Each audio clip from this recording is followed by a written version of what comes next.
The sky over northern Iran didn't just light up, it fractured. 7 columns of smoke. That's what the footage showed. Not one explosion, not an accident, not a gas line. 7 distinct plumes rising from the region around Pirand on February 22nd, visible from miles away, climbing above the mountains like something ancient had finally broken loose from underground.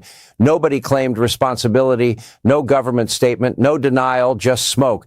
And while Iranians were still filming from their rooftops, 2 Russian aircraft, military-linked Ilyushin Il-76s connected to Moscow's Ministry of Emergency Situations quietly slipped into Iranian airspace. One of them was doing something unusual, toggling its transponder on and off, appearing and disappearing from tracking screens, moving south from Tehran toward a destination nobody could confirm. Emergency evacuation aircraft in Iranian airspace. On the same day, 7 things exploded. Here's the question nobody in the international press was asking loudly enough on February 22nd. Why would Russia send evacuation planes into a country that claims nothing serious is happening? By the end of this report, you'll understand exactly what those smoke columns, those aircraft, and one quiet transfer of power inside Tehran's most guarded circles tell us, not about what Iran is saying, but about what Iran's own leadership clearly believes is coming. Before this day was over, Iran's supreme leader had quietly handed away the powers he'd held for decades. That decision and what it signals is the real story here. To understand what February 22nd means, you need to understand the system that runs Iran and the cracks that have been forming in it for years. The Islamic Republic of Iran is not governed like a conventional state. At the top sits the supreme leader, Ali Khamenei, a position that consolidates religious authority, military command, and final political power into one office.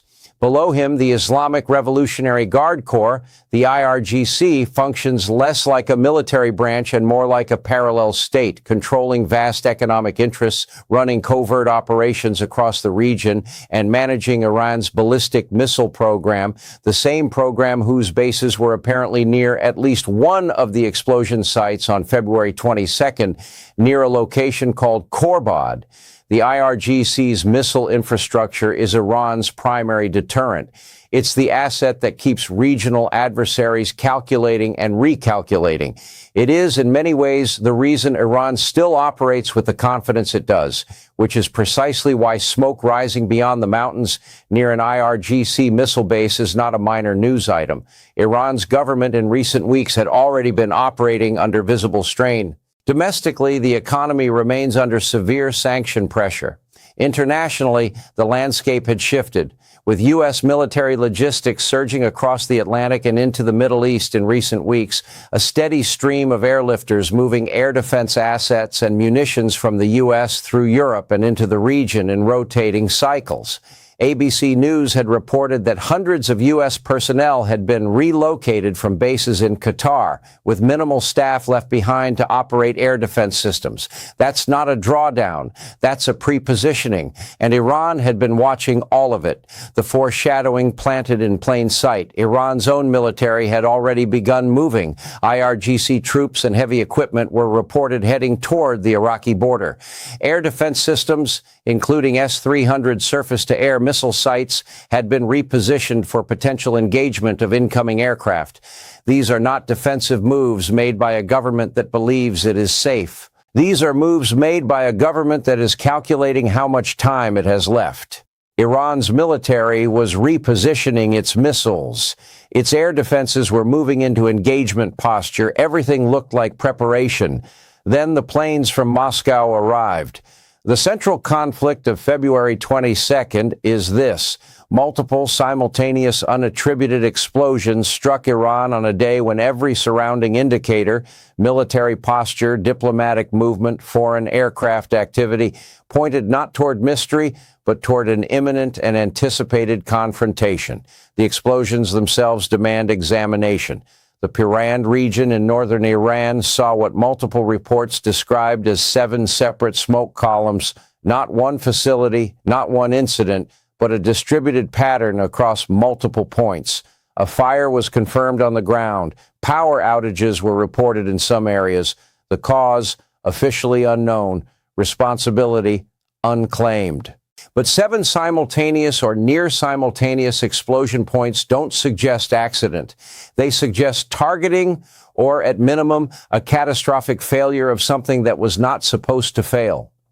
The IRGC missile base explosion near Korbad added a separate, deeply significant dimension. Smoke was observed rising beyond the mountains from the direction of the base. Again, no official acknowledgement. The IRGC does not publicize the locations or status of its missile infrastructure. The fact that it was visible at all tells you something about scale. And then came the aircraft. 2 Ilyushin Il-76 transport planes, variants used by Russia's Ministry of Emergency Situations, entered Iranian airspace and flew a southbound track east of Tehran. One aircraft was actively toggling its transponder, appearing on tracking software, then vanishing, then reappearing. This is not normal flight behavior. Transponder manipulation of this kind typically indicates either a desire to obscure a flight path or a technical exercise in making a plane difficult to follow. The stated possible purposes circulating in tracking and intelligence communities, evacuation of Russian officials or scientists currently present in Iran, possible evacuation of Iranian leadership figures, pre-staging at a neutral location, with one unconfirmed report suggesting the aircraft may have later landed at Sharjah International Airport in the UAE, a location that would make geographic sense as a staging point for rapid return flights. Think about what that means operationally. If Russia, Iran's closest current major power partner, is moving aircraft into Iranian airspace in a pattern consistent with evacuation preparation that tells you what Moscow privately assesses about the security of its personnel and interests inside Iran right now.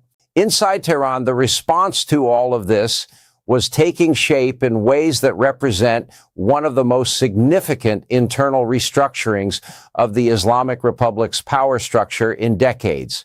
Reports on February 22nd indicated that Supreme Leader Khamenei had delegated sweeping authority to Ali Larijani, the head of Iran's Supreme National Security Council.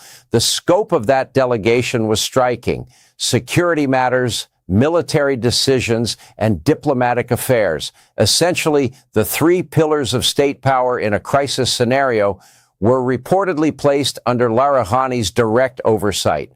More significantly, succession planning was reportedly being conducted. Plans were drawn up to ensure continuity of command in the event that senior Iranian leaders were killed. That is not contingency bureaucracy. That is a government preparing for the decapitation of its own leadership structure. Simultaneously, Iranian naval fast boats were being displayed along the Persian Gulf coastline, boats described as capable of carrying rockets. IRGC ground forces were moving toward the Iraqi border. Missile systems were being repositioned. Drills were being conducted, and plans were in place to contain domestic unrest, suggesting that whoever remains in command after whatever comes next is already thinking about the population's reaction. The Iranian government was not acting like a government that expected diplomacy to resolve the situation. It was acting like a government that had looked at the same intelligence the rest of the world was looking at and reached a conclusion it wasn't willing to say out loud. Everything described so far, the explosions, the aircraft, the military movements, those are the visible pieces. What I haven't told you yet is what they look like when you put them together on a single timeline. Here is the timeline of February 22nd, assembled. Explosions strike multiple sites in northern Iran, including near an IRGC missile base.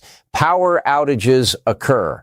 No government statement is issued. Within hours or concurrent with those explosions, 2 Russian emergency aircraft enter Iranian airspace moving south, with one actively obscuring its flight path. On the same day, Iran's supreme leader reportedly transfers governing authority across security, military, and diplomatic domains to a single individual and initiates succession planning. Put plainly, on February 22nd, Iran behaved like a government that believed it had already been struck, or was about to be. The false resolution that most casual observers would reach.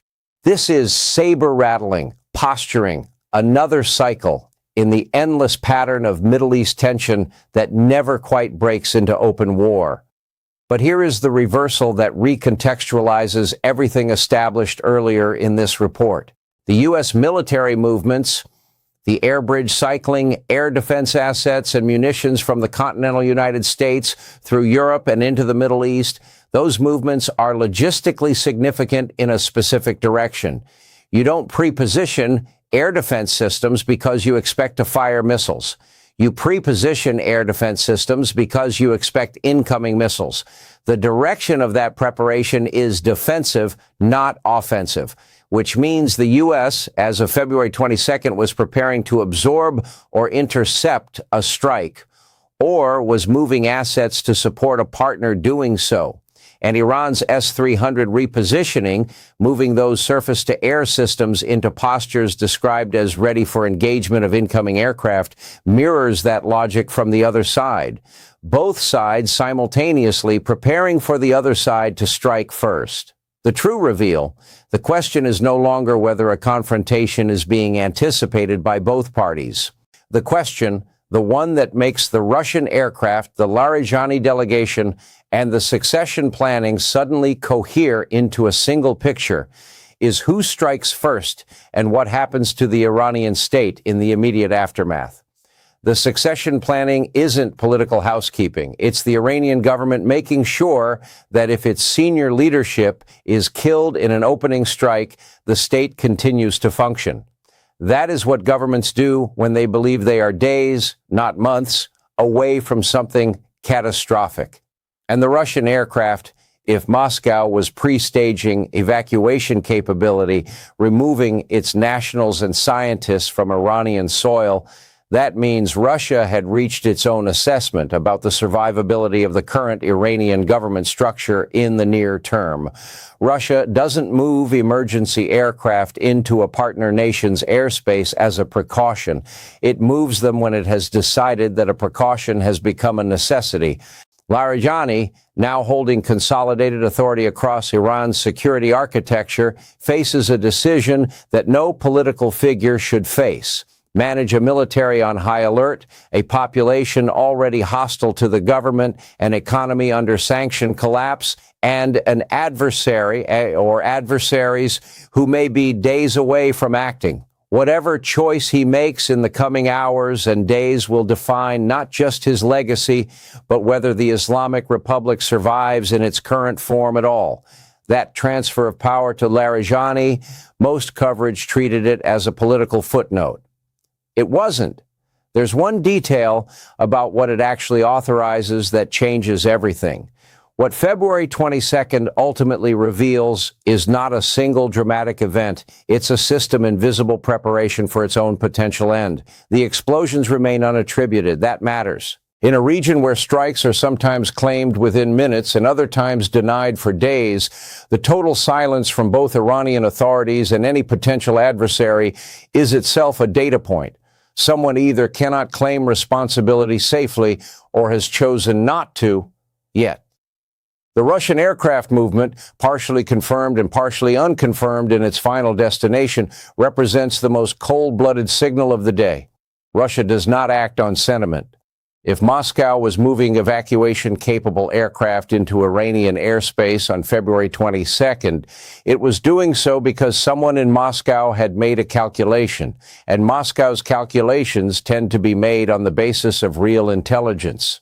The Larijani delegation, the transfer of sweeping authority across security, military, and diplomatic domains, is the detail that echoes back to the beginning of this report.